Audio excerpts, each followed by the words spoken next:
on your journey. And speaking of journeys, have you ever used your GPS directions and they led you to the wrong destination?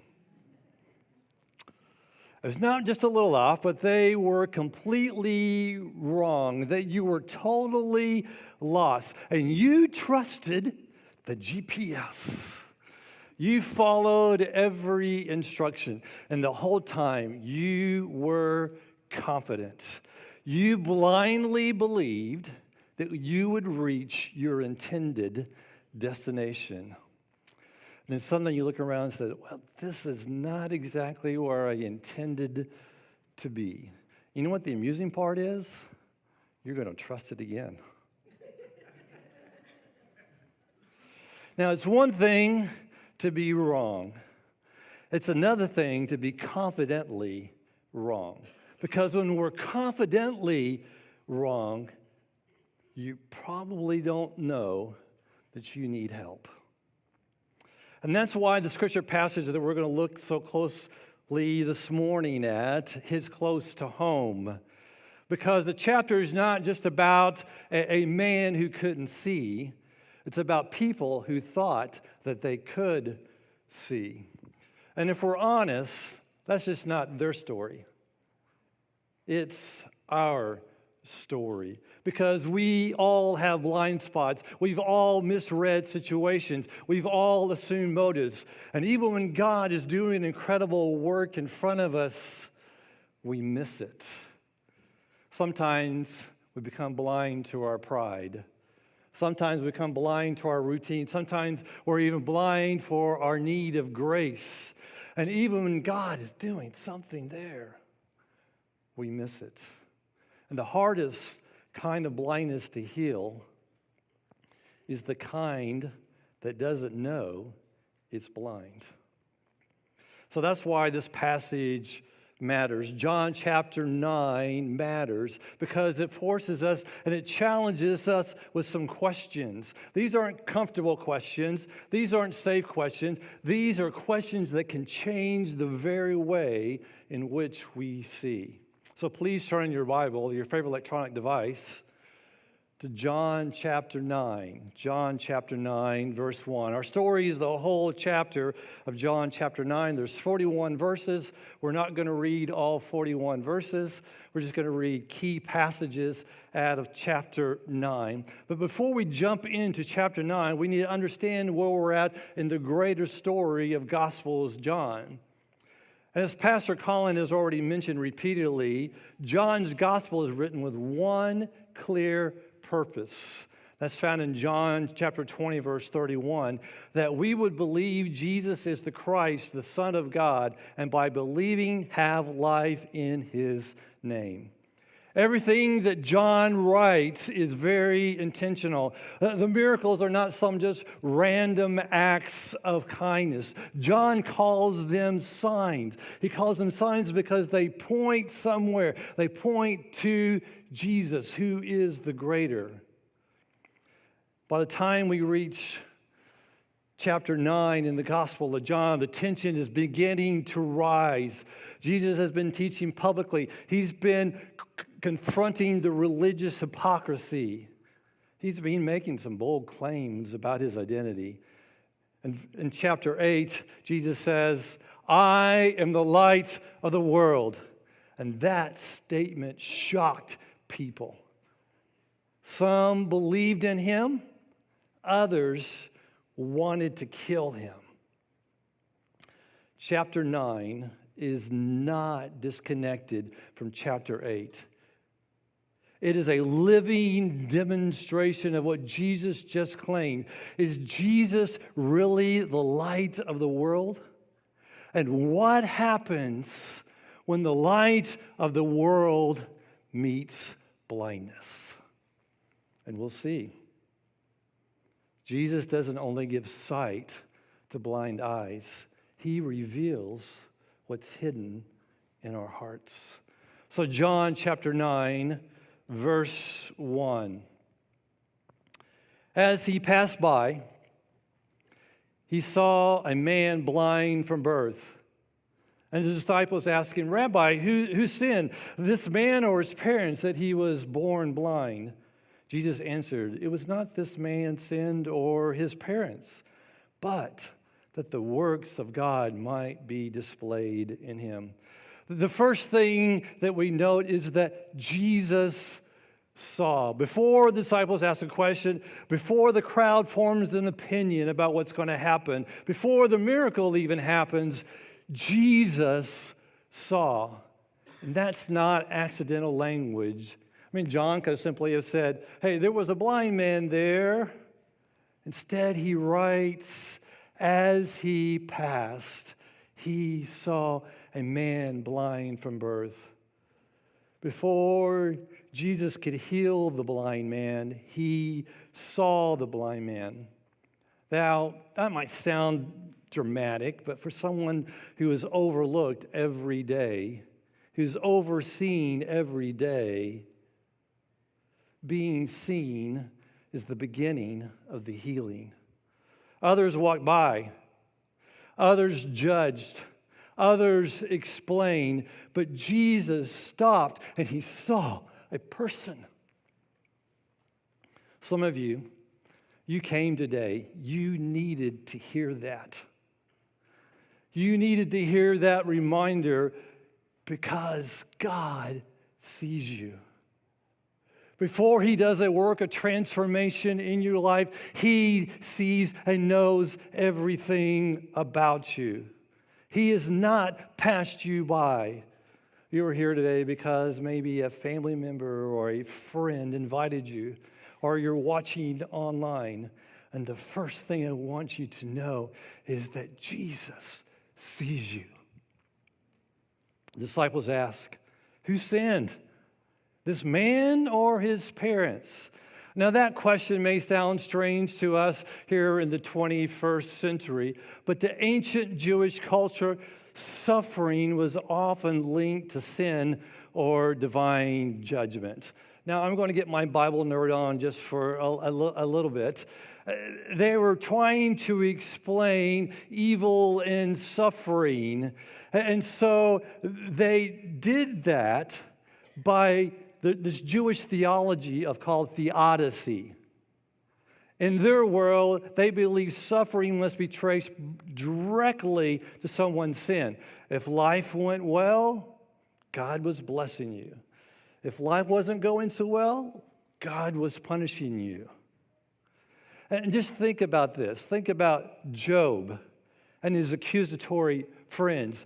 Job, you know why all this stuff has happened in your life? Job, you've messed up somewhere. You need to confess. That was their theology. That was the way for them to explain evil and suffering. And some even believed in prenatal sin, that a child could sin in the womb and was forever marked before they were even born. But Jesus, he refuses that simplistic formula. He shows that not all suffering is punishment. Sometimes suffering becomes the stage in which God shows mercy. The disciples saw a problem to solve. Jesus saw a person to restore.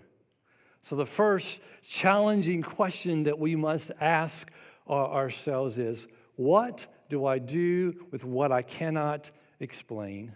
What do I do with what I cannot explain? This is the first tension in the story. The disciples cannot explain this man's suffering. Who sinned? Did he sin? Whose fault is it? Why would this happen? We ask the same questions when life hurts. Why now? Why me? What did I do wrong? Where are you, God? But Jesus refuses their formula. He doesn't say that suffering is easy. He doesn't deny the pain. He redirects the conversation. They ask about blame.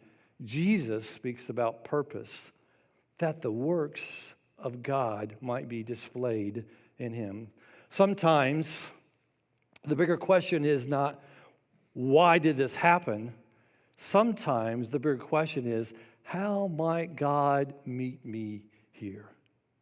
Some of us were stuck in asking questions that God chooses not to answer. And we demand explanations, but in the process, we miss His presence. So let me ask you, what in your life are you trying to explain when God may be just simply asking you to trust Him? This week, when you're tempted to say, why God? Try asking, God, where are you going to meet me in this? Jesus has moved towards compassion and restoration. One can almost imagine Jesus kneeling down, and then he spits and he starts making mud. Now, not to get too gross, but it takes a good amount of spit to make mud for two eyes. Think about that. Now you're thinking, ew, that's gross, right? Well, it's not for the blind man. He's blind. Can you imagine the disciples at that moment?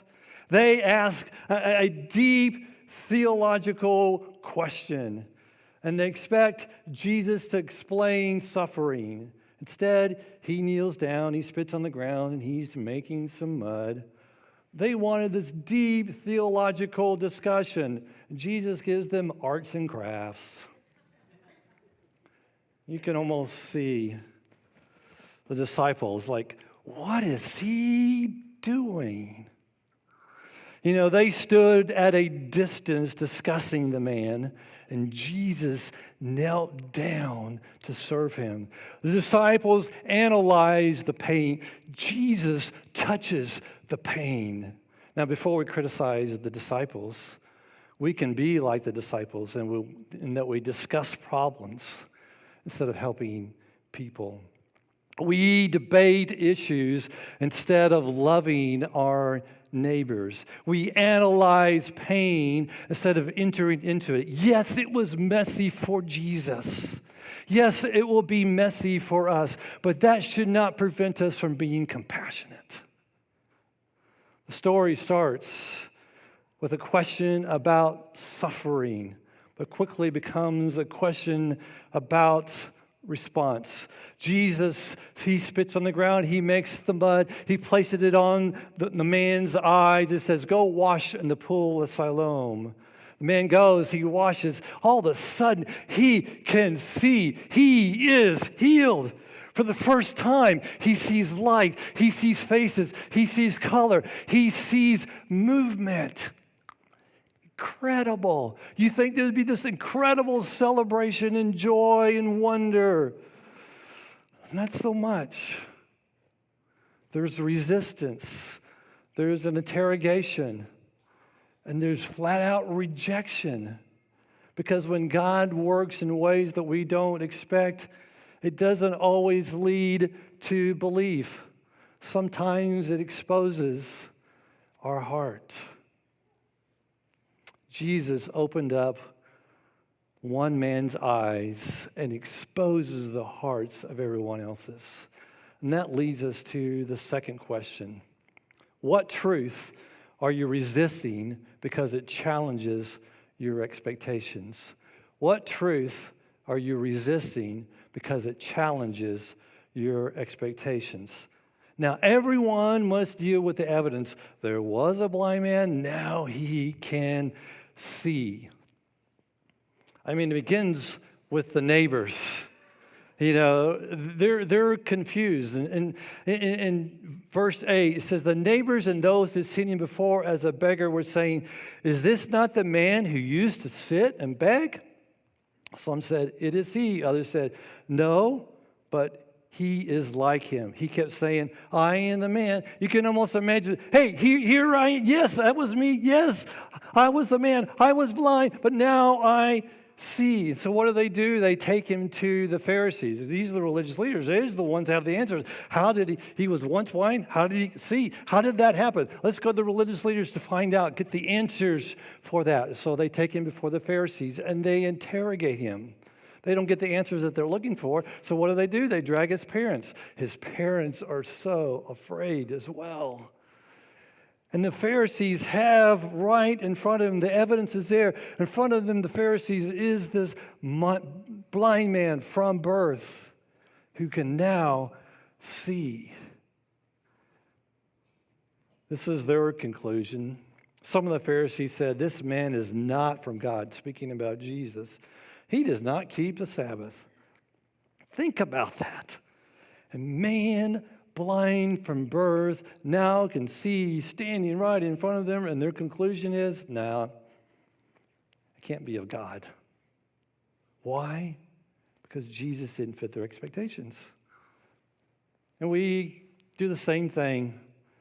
Sometimes God works through unexpected people, sometimes through uncomfortable change, sometimes through painful seasons, sometimes through processes that are so slow. God, are you ever going to answer this? And sometimes he just answers differently than what we requested. And when he does that, we say, that can't be God. That's not what I wanted. That's not what I prayed for. That's not what I requested. That's not how I thought it could happen. But what if our expectations are blinding us? Now, I want you to watch the healed man. He doesn't have a deep understanding of the Scriptures. He doesn't know everything about God. He doesn't know all of that. He knows Jesus has done something extraordinary for him. This is his answer to the Pharisees. He answered, whether he is a sinner. Now, the Pharisees that called Jesus a sinner, imagine the Son of God, the Son of God, a sinner. That's what they're claiming. He is a sinner. Whether he is a sinner, I do not know. One thing I do know, that though I was blind, now I see. He doesn't have a well-crafted apologetic. This is simply his testimony, his changed life. And sometimes a changed life says more than a polished apologetic. I'm not saying that we shouldn't have a reason and be able to defend our faith. I'm not saying that at all. But sometimes all we have to say is, hey, I was once a very different person, but Jesus changed me. I once was heading in this direction, and everyone could see the track that I was going down, and it was not a healthy track. Then you know what? Jesus, he changed me. Here's the deal. We want encouragement without correction. We want grace without surrender. We want Jesus to comfort us, but not confront us. So the truth of Jesus exposes our pride, exposes our lust, exposes our bitterness, exposes our greed, exposes our unforgiveness, exposes our ugliness, our self-centeredness. And we resist it, not because it's false, because we don't want to admit it. It costs us something to be admitted. You know, the real problem is out there. It's my boss. It's my spouse. It's my past. It's the way I was brought up. It's the culture. It's them. It's not me. And Jesus gets right here and says, and the Spirit of God works, he said, no, it's you. It's much deeper. It's you. And that's the hardest truth of all. Have you ever argued with clear evidence? Maybe you're going to a destination and you put the GPS destinations, but you know how to get there. And you start off on your route. I did this recently going to some friends. Lynn put it in, and I said, no, I know how to get there. And I kept arguing with the GPS. We've done that. Or you're watching a sporting event, and there's a call made by the officials, and they play it on the replay. And they clearly made the right call, but you deny the right call. No. And it's kind of funny in our lives when you think about it. But it's not funny here in John chapter 9 because people are staring at a miracle and refuse to believe. So what truth keeps irritating you lately? What scriptures do you keep avoiding? And I don't mean Leviticus. We all avoid Leviticus. What conversation are you defensive about? What conviction just keeps reoccurring, returning? What if the discomfort you feel is not condemnation, but an invitation? If there's a truth you've been avoiding this week, I would encourage you, don't push it away. Don't push it to the margins, but embrace it. Lean into it. Allow God to speak to you in that moment, because it's possible to witness a miracle and still miss God. I mean, the Pharisees, they had enough evidence. It was all right there. They didn't like where it was headed. They didn't like what it meant. And we do the same. Sometimes the issue is not clarity. Sometimes the issue is surrender.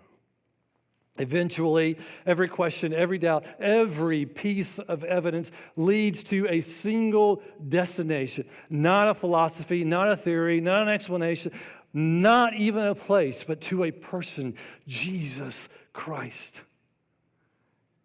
At that moment, the question is no longer about suffering or about evidence, is whether it is true. Brings us to our third question. What do I do with the one standing before me?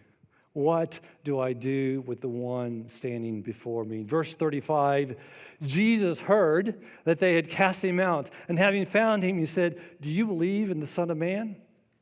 He answered, "And who is he, sir, that I may believe?" Jesus said to him, "You have seen him, and it is he who is speaking to you." He said, "Lord, I believe." And he worshiped him. Now, just to be clear, this event takes place in the city of Jerusalem. This is where the temple stood. But there were also local synagogues. These were the community centers, not only of worship, but of just life. This is where life evolved around. Now, think of the temple as being central and national. Think of the synagogue as being local and relational. When John says the man was put out of the synagogue in verse 22, this is something deeply personal. He wasn't just losing a place to worship. He was losing his community. He was losing his support system. He was losing his place of belonging.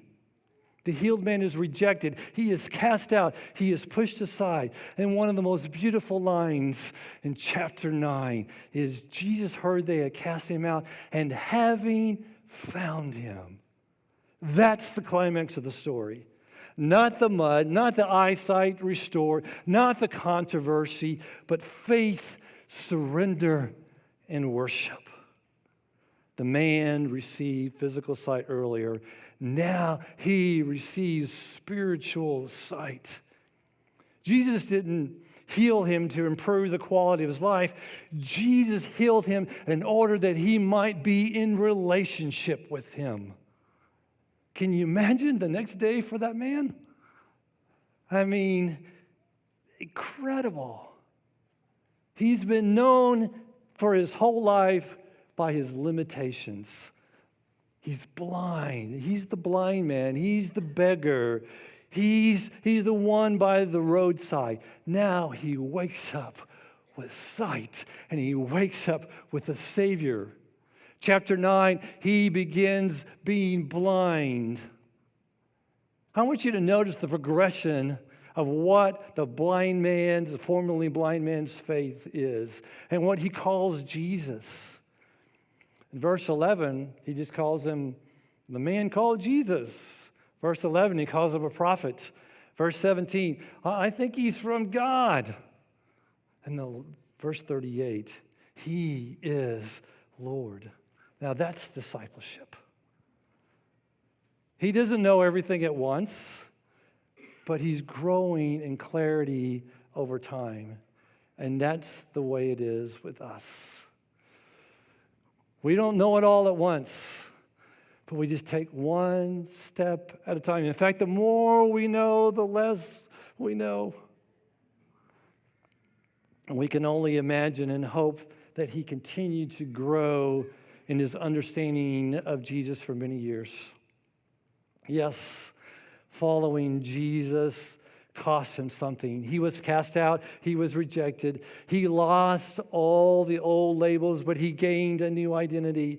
He lost his place in the synagogue, but he found his place at the feet of Jesus. He lost the approval of the religious leaders who could not see, and he gained the presence of the one who is the light of the world. When the man finally sees Jesus, everything comes into focus, not just physically, but spiritually. Lord, I believe. And he worships him. We can almost imagine him getting down prostrate before Jesus. This is not just mere gratitude. This is surrender. He's not just thankful. I mean, he is, but he is completely yielded. He's not just impressed. He is all in. The miracle was never the destination. Jesus was. He didn't just receive sight. He surrendered his life. The miracle of sight is incredible. It is powerful. But the danger of sight is thinking you already see. The greatest tragedy in John chapter 9 was not the blind man. It was the people who refused to see. The greatest miracle was that a man who fully saw Jesus. And then what does he do? He worships.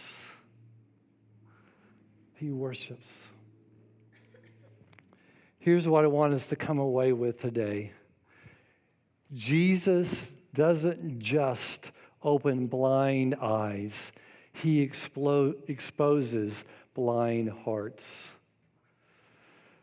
One man saw, and everyone else's heart was exposed. Let me ask you these same three questions, maybe a little different format. And these aren't for the person sitting next to you. These are for you. What are you refusing to see? We often miss what God is showing us, not because it is hidden, because we do not want to face it. Blindness isn't always the absence of sight. It's the refusal to acknowledge what's clearly before us. So what are you refusing to see? What are you refusing to surrender? The issue is rarely a lack of clarity. It's our willingness to release control and trust God fully. The greatest barrier to transformation is not confusion, it is control. So what are you refusing to surrender? And what will you do with Jesus today? What will you do with Jesus today? Every person must ultimately decide whether to keep Jesus at a distance or surrender their life to him. That last question, that's a very personal question. What will you do with Jesus today? I love that Jesus went looking for the formerly blind man. And I would say to you, Jesus is looking for you. He is pursuing you. Jesus still asks that same question today. Do you believe in the Son of Man? The question is not, do I know facts? Do I attend church? Do I believe in God generally? The question is, will you trust me? Will you surrender to me? Will you follow me? Will you align your life to my purposes and my ways? Here's what I know. We are more blind than we know, more sinful than we want to admit, and more helpless than we can imagine. But the good news of the gospel is this: Jesus came for the blind. He lived the life we could not live. He died the death that we deserved. He rose again in victory, and he offers forgiveness. He offers new life. He offers true sight to all those who believe. And you can respond exactly like this man did. Lord, I believe. That means admitting your need and turning away from your sin, trusting Jesus alone, and daily surrendering your life to him. If you've never done that today, today is the day. Today is the day where your eyes can be fully opened. I'm going to pray here in a few minutes, and then we're going to sing a song.